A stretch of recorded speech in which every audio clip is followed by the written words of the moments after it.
તો હું કરો છો ફેમિલી? તો હું મારો મામાનો છોકરો બે જઈએ છીએ કાળભૈરવ બાપાના મંદિરે દર્શન હાટું. એને ખીલ થઈ ગયા છે તો ખીલ કાઢ્યા છે સીવડો.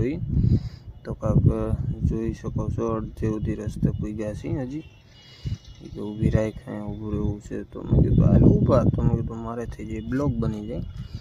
તો કેમ છો મિત્રો તમે? તો બન્યા રહીજો મારા બ્લોગમાં.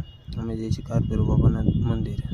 તો આ પૂગી ગયા આપણે કાળભૈરવ બાપાના મંદિરે. પણ અહીંયા કણે માણસની ભીડ હતી એટલે અહીંયા ઘડીક અમે ન ગયા. અમે ઘડીક સાયા બેઠા.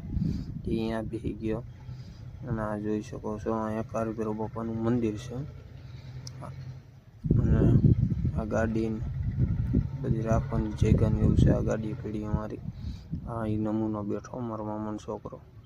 આ મંદિર છે કાળભૈરવ બાપાનું. તો હમણાં તમને એને ફોટા બીજા બ્લોગમાં દેખાડી કે કેવું મંદિર છે કાળભૈરવ બાપાનું.